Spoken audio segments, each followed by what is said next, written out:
On YouTube and here in the internet in general, piercing videos go viral. And I'm talking piercing videos such as like DIY piercing videos at home. But the reason why they go so crazy on the internet is usually because of that shock factor. And 9 out of 10 times, they're usually a fail. It kind of reminds me of that girl who went viral years ago for burning her hair off with the curling iron. It's that shock factor and that, oh my god, I can't believe that happened, that keeps the viewers around. But don't you feel like if people are going viral for things like this on the internet and shocking their audience, especially with things like piercings, which usually end up being a fail, is that something that they should really be doing to their bodies? This of course brings me to today's video, why you should not DIY piercings on yourself at home, and honestly why it is such a crazy recipe for disaster. There are multiple factors that I'd like to discuss in terms of this topic today, so I'm just going to list them for you here on the screen to make it a little bit easier. I'm going to be chatting about hygiene and sterilization, jewelry size, the material and the type, improper placement and lack of anatomy checks, and the incorrect, dangerous and practices, or otherwise like the shortcuts that people tend to take when they are piercing themselves at home. First we have hygiene and sterilization, of course.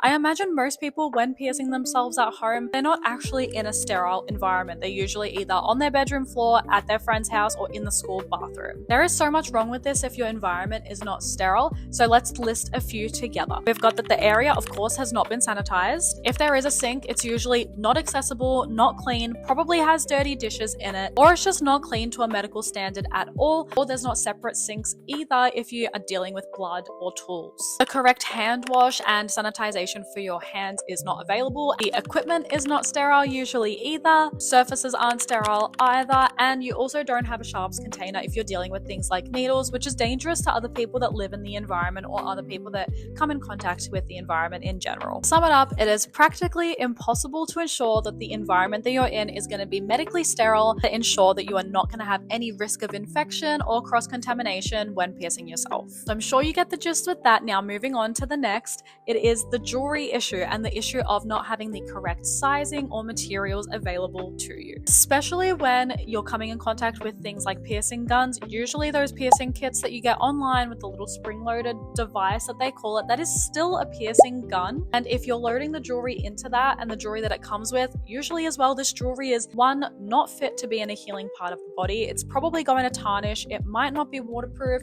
There's no way of you regulating what it is actually made of. It's also not going to ensure that you have the amount of swell room that's necessary for your body. And usually as well, if people are using a needle instead, then there's usually either the reuse of old jewelry that I see a lot of, or if they're not reusing jewelry, they're probably going to clean it with something like methylated spirits. You need something like an autoclave to efficiently sterilize jewelry before putting it into a healing part of the body, again diminishing that cross-contamination issue or any unwanted bacteria coming in contact with the piercing. To list a couple of issues when not using the right jewelry, I'm just going to put a couple on the screen here and read them out to you as we go through them. But infection, again, from non-sterile jewelry, overswelling causing pressure, piercing becoming embedded into the skin, and just overall irritation and in most cases delayed healing. Moving on to the third point, which is improper placement and anatomy. It is also typical that people that are piercing themselves will not check the area. And this is really just that they don't know that they need to, and they don't even know what they're looking for. We see a lot of the times that people will just guess and think that it's okay to just pierce the area, or that they can't even see what they're doing properly, and that's going to lead to things like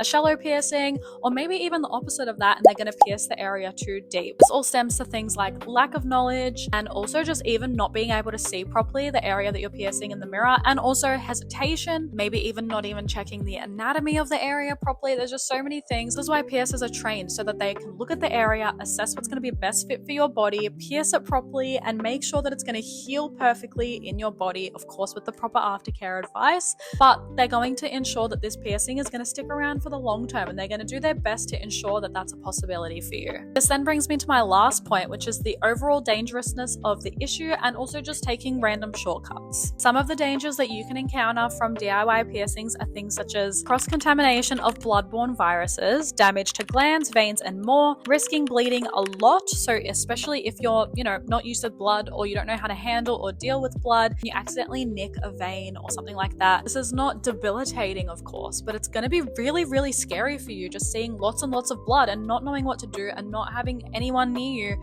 who actually knows what's going on and is going to be able to combat and help the situation. Then you've also got things like infections, shattering the cartilage if using a gun, needle stick injuries, and the list just goes on and on and on. There's actually just piercers who preach this. They just really want to help you guys and they want to ensure that you're healthy and safe and that overall as well, you just get the outcome of the piercing that you want. And I promise you this is a lot more achievable when consulting a professional. They're equipped with the correct knowledge, they've got passion for the job, and they're able to help you achieve your piercing goals without compromising the outcome or risking your health. So with that, I encourage you to pop on down to your local OYT where any of our piercers will be absolutely stoked to sit down with you, find out the piercing that you're wanting to get, even help work with your budget if that's an issue as well, and help you bring your piercing dreams to life.